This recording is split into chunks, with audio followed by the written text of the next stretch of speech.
Allez les amis, bonjour Thierry pour la 14e vidéo de cette Pagani Huayra. Aujourd'hui on va s'occuper des portières. J'ai passé la peinture hors caméra, donc toutes les couches nécessaires à passer cette peinture avec le fameux Perle Red de chez Zero Paint, donc la peinture spéciale Pagani.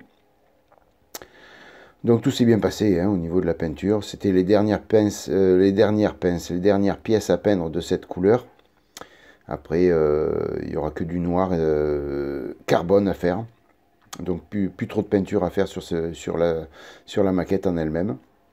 Et puis là, on va s'affairer donc à peindre du noir satiné pour pouvoir poser les décalques sur les montants des portières. Et puis à l'intérieur aussi des portières. Donc pour ce faire, il va falloir masquer tout ce rouge. Alors j'ai passé une couche de vernis aussi pour faciliter la pose du décalque. Et puis pour protéger la peinture aussi, j'ai passé deux couches de vernis déjà. Ça fait que je peux, c'est sec depuis une semaine à peu près. J'ai bien laissé sécher pour que je puisse après poser les bancs de cache sans problème. Pour pas abîmer les portières, la peinture en démasquant. Donc là, je m'affaire à camoufler les aérations là qu'il y a sur la portière, parce que je vais peindre à l'intérieur de la portière. Et comme c'est percé, il y a un espace de ventilation. Si je mets pas de protection, je vais peindre la portière à l'extérieur. Donc pour ce faire, j'utilise la mie de pain. La gomme mie de pain, donc je la pousse un petit peu, je la rentre dedans pour qu'elle vienne juste ressortir, comme vous voyez là à l'écran, qu'elle vienne juste ressortir comme ça. Ça fait que toutes les parties rouges sont protégées de la peinture noire et j'aurai pas de souci que ça déborde. Voilà, on va faire pareil sur la deuxième portière. Alors vous pouvez le faire avec de la pâte à fixe aussi, il n'y a pas que la mie de pain qui peut faire ça. Mais bon, c'est vrai que la mie de pain, c'est un peu un accessoire tout terrain. On s'en sert pour tout. Donc c'est vrai que je conseille d'avoir toujours de la mie de pain dans vos ateliers. C'est bien pratique. Et enfin moi j'ai juste copié Fabio qui en avait toujours une. Et c'est vrai que c'est ultra nécessaire.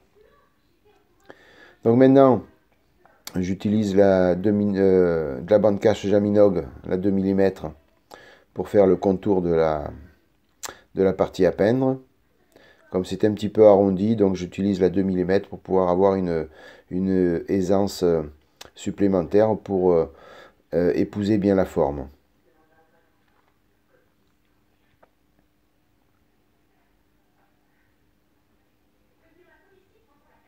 Voilà, il n'y a pas grand chose à faire, mais la 2 mm permet vraiment d'épouser bien la forme.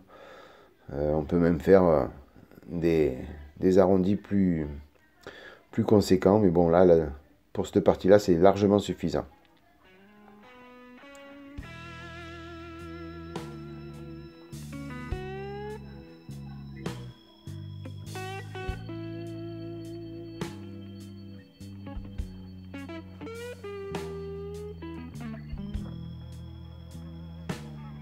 Après, on finit avec la bande cache Tamiya.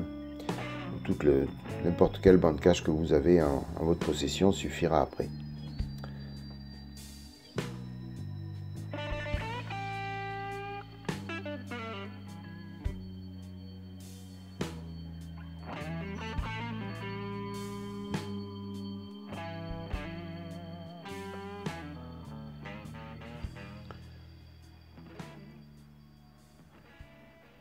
Alors là, bon, je me suis rendu compte que si je rabattais les bandes cache sur l'intérieur, je pourrais plus peindre le noir. Donc je les décolle. Vous voyez ce que je fais là. Voilà. Il faut juste laisser la bande cache comme ça, si on veut pouvoir peindre bien l'intérieur.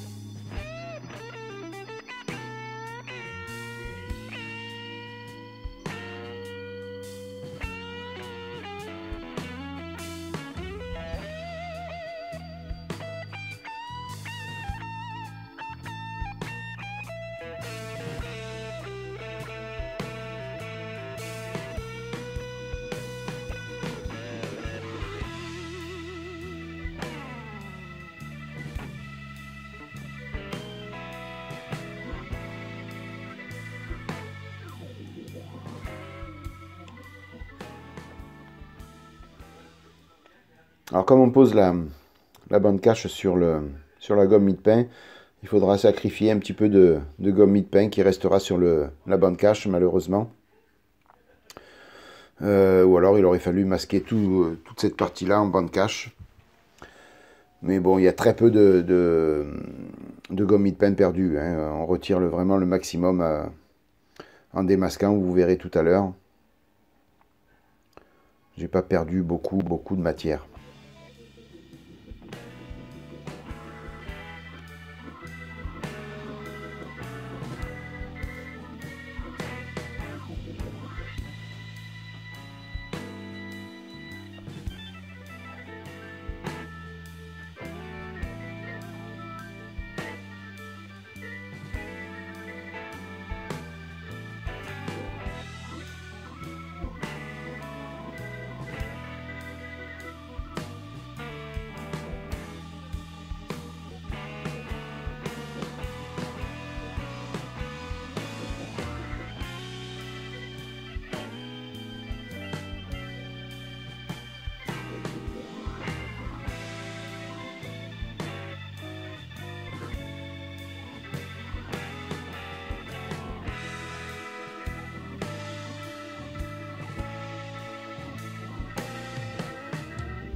Donc là, c'en est fini pour le masquage d'une portière. Donc je vais faire la deuxième hors caméra. Je vous ai donc fait en continuité le masquage d'une. Pas la peine que je vous montre la deuxième en filmant. C'est du temps perdu. Donc après, il faut bien appuyer sur le pourtour pour pas que la peinture passe à l'intérieur. Bon, après, vous verrez qu'avec un peu d'alcool à 70, comme c'est de la peinture acrylique que je vais passer, on pourra retirer tous les excédents, hein. L'avantage de vernir, justement, c'est que après, vous pouvez retirer l'excédent de peinture si jamais ça déborde. Bon, tant soit peu que la peinture ne soit pas de la même qualité que le vernis. Si le vernis est acrylique, il faudra de la peinture énamel pour la retirer, bien sûr. Donc là, c'est le vernis de chez Mr. Hobby, le Super Clear. Donc on peut très facilement retirer la peinture acrylique dessus avec de l'alcool à 70.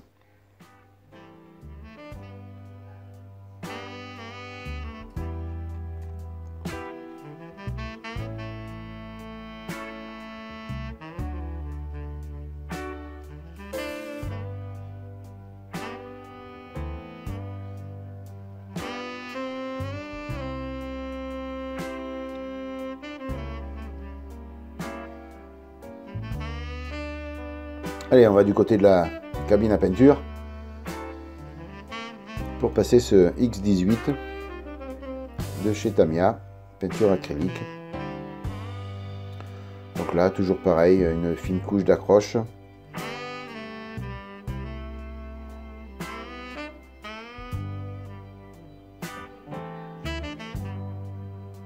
Voilà, donc l'intérieur, je reste sur sur le pourtour, hein, puisque l'intérieur va y avoir le panneau de porte après, donc c'est pas la peine d'user de la peinture non plus sur toute la partie.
Voilà, donc la peinture a séché. Il s'est passé quelques heures avant que je puisse manipuler. Enfin, on peut manipuler rapidement parce que la peinture sèche vite, mais je ne prends pas de risque et je laisse sécher quand même pas mal de temps pour ne pas risquer d'abîmer la peinture. Donc vous voyez là, la bande cache, on retire un tout petit peu de mie de pain, mais sans plus, il en reste quand même beaucoup, hein. Donc on n'en perd pas des masses. Voilà, vous venez avec de la mie de pain, vous passez dessus et vous récupérez le tout. Voilà, vous voyez, il n'y a pas eu de traces de peinture noire. La démarcation est bien faite.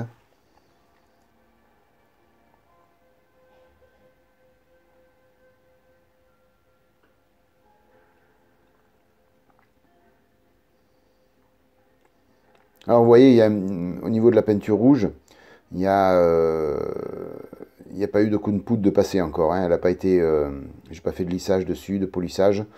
Donc ça se fera quand j'aurai passé la dernière couche de vernis et surtout vernis tout ce qui est carbone. Puisque là, la partie carbone que je vais faire, il faudra la vernir aussi. Donc on passera le coup de poudre dessus une fois tout terminé.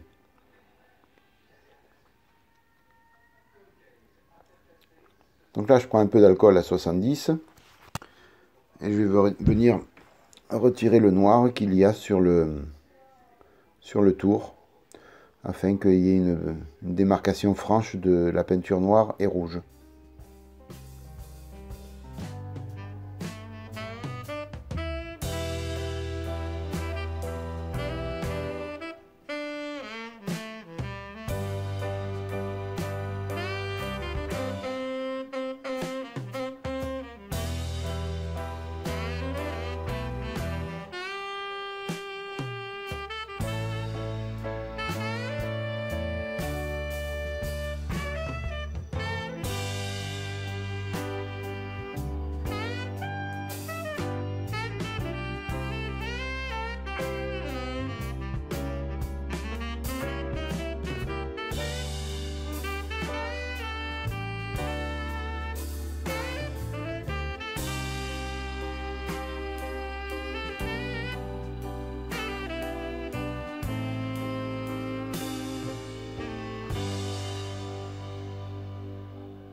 Voilà, pour une, on va faire la deuxième.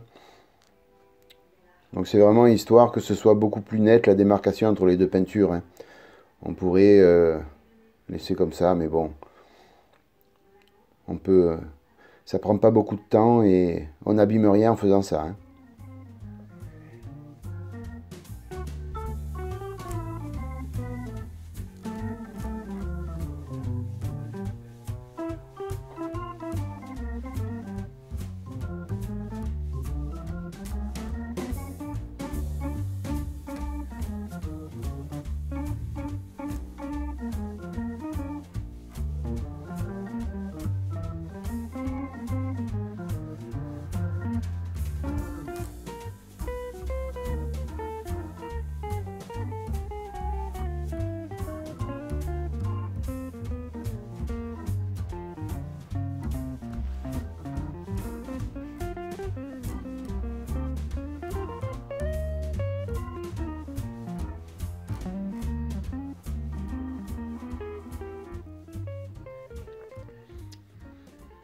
Donc là, les deux portières sont prêtes à recevoir le carbone.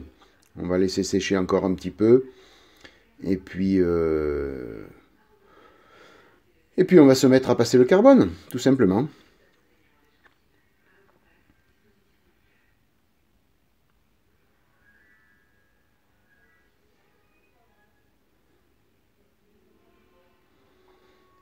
Alors, j'avais créé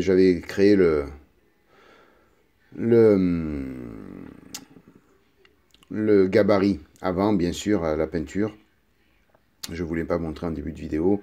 Je suis venu découper le carbone, toujours un peu plus large, pour pouvoir abattre après sur les côtés. Et on va commencer donc à poser ce carbone.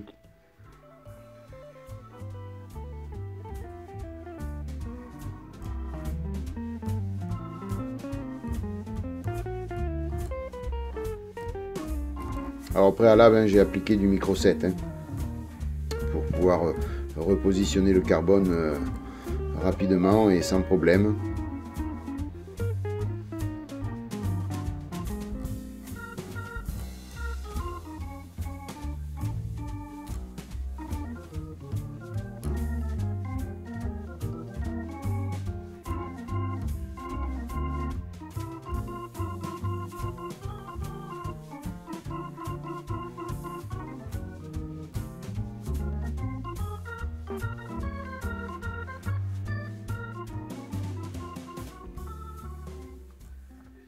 Voilà, une fois que...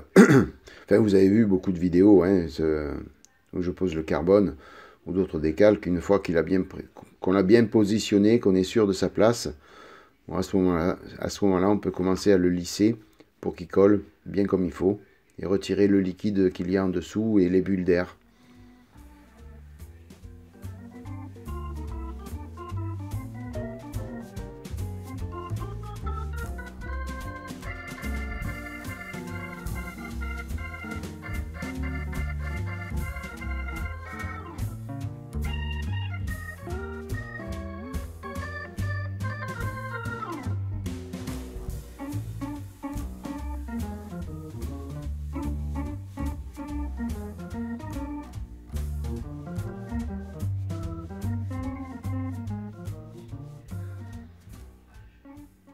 Alors bien sûr, j'ai coupé la partie carbone là. Je l'ai coupé afin que si jamais, bon moi je laisserai les portières ouvertes, mais si on devait les mettre fermées, afin que le carbone soit dans la même continuité que le reste du carbone de la carrosserie.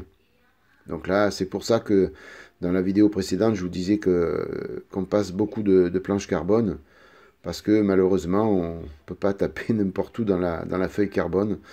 Et donc il faut toujours que ce soit toujours aligné. Enfin, si on veut tout carboner la Pagani, c'est comme ça. Il faut que tout soit bien aligné au niveau des traits du carbone. Donc là, en l'occurrence, il faut que ce soit aligné avec la baignoire.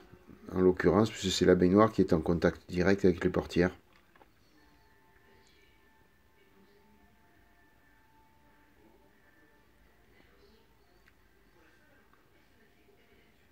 Voilà, le microsol va permettre à l'assouplissement du décalque, afin qu'il puisse après vraiment épouser la forme complète des montants de vitres, des montants de portières.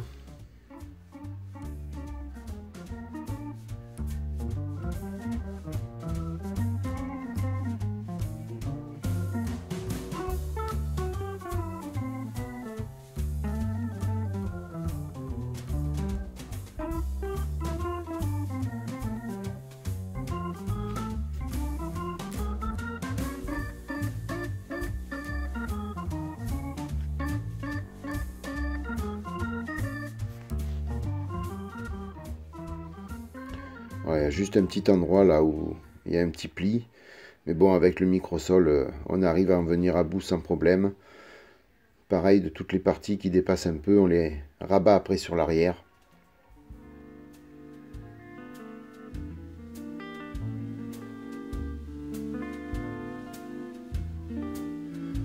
Alors par contre, avec le petit cutter, je viens couper dans les angles pour pouvoir rabattre justement la partie carbone sur l'arrière. Donc faire doucement, parce que le carbone étant assoupli, on risque de tout tirer et de tout défaire ce qu'on a fait. Donc vraiment y aller vraiment petit à petit. Voilà.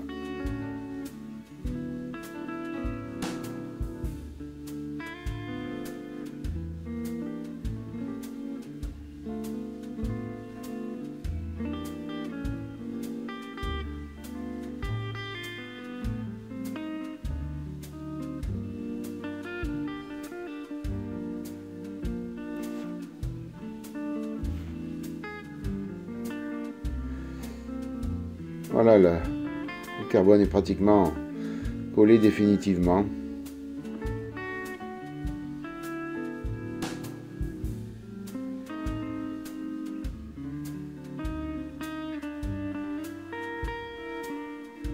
Alors la deuxième portière, je la ferai hors caméra.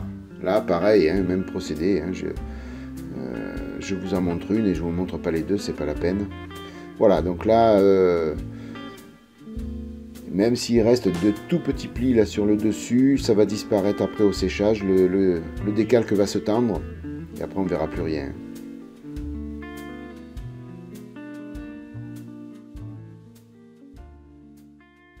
Voilà les amis, ben écoutez, donc la vidéo touche à sa fin, hein, tout simplement. Ça va faire à peu près 23-24 minutes de vidéo. Donc j'espère que ça vous a plu, hein. Si c'est le cas, n'hésitez pas, comme d'habitude, un petit pouce bleu.